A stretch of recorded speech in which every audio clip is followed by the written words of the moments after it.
শর্তহীন 33% নারী সংরক্ষণ চায়, প্রতিশ্রুতি নয় বাস্তবায়ন। সরকারের বিরুদ্ধে সরব গণতান্ত্রিক নারী সংগঠনগুলি। সারা ভারত গণতান্ত্রিক নারী সমিতির রাজ্য কার্যালয়ে অনুষ্ঠিত সাংবাদিক সম্মেলন থেকে কেন্দ্রের বিজেপি সরকারের বিরুদ্ধে তীব্র সমালোচনা শোনা গেল। নেতৃত্বের অভিযোগ, নারী সংরক্ষণ আইন পাশের প্রচার করা হলেও শর্ত আরোপ করে তার বাস্তবায়ন অনির্দিষ্টকালের জন্য পিছিয়ে দেওয়া হয়েছে। সংগঠনের রাজ্য নেত্রী কৃষ্ণা রক্ষিত জানান, আগামী 20 জুলাই সংসদের বর্ষাকালীন অধিবেশন শুরুর দিন দিল্লির যন্তর মন্তরে শর্তহীনভাবে অবিলম্বে 33% নারী আসন সংরক্ষণ কার্যকর করার দাবিতে কর্মসূচি হবে। একই দাবিতে আগরতলার বটতলাতেও বেলা 11টায় প্রতিবাদ কর্মসূচি সংঘটিত হবে। তিনি অভিযোগ করেন, নারী সংরক্ষণ বিল নিয়ে কেন্দ্র সরকার বিভ্রান্তিকর প্রচার চালাচ্ছে এবং ডিলিমিটেশনের শর্ত জুড়ে দিয়ে নারীদের সাংবিধানিক অধিকার কার্যত অনির্দিষ্টকালের জন্য আটকে রেখেছে।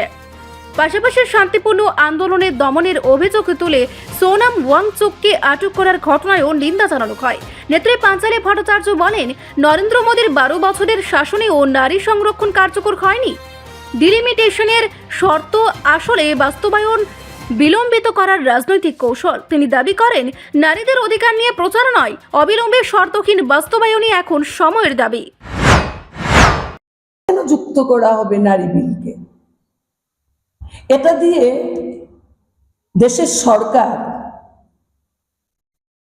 যখন হারলো, 2/3 ভোটে হারলো গত লোকসভা অধিবেশনে, তখন বলল কি যে নারী বিলের বিরোধিতা করা হচ্ছে কোথাও কোথাও।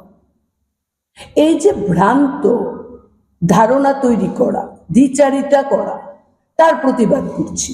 আমরা বলছি যে আদলে নারী বিল পাশ হয়েছে সে আদলেই পাশ করানো হোক, কেন তার সাথে শর্ত আরোপ করা হবে? ফলে আমরা আগামীকালকে কর্মসূচি করব, প্রধানমন্ত্রীর উদ্দেশ্যে আমরা পোস্ট কার্ড প্রেরণ করব। আমরা দেখব আমাদের দেশের সরকার যা কি করে।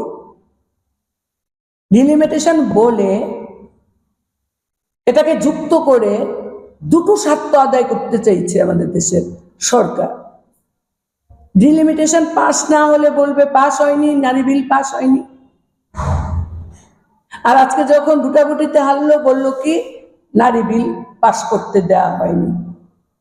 এই দ্বিচারিতার বিরুদ্ধে আমাদের আন্দোলন হবে, আমরা সেখানে নামবো।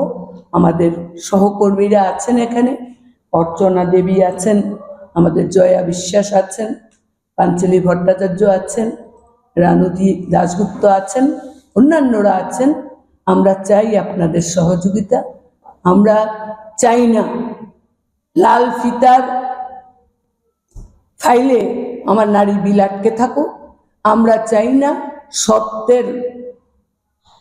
বিভিন্ন শর্ত আরোপ করে নারী বিলকে পিছিয়ে দেওয়া হোক। এই অধিবেশনে শর্তহীনভাবে এই বিল পাশ করা হোক, এটাই আমাদের মূলত আজকে এই সাংবাদিক সম্মেলনের আহ্বান। রিপোর্ট, সংবাদ প্রতীক্ষা।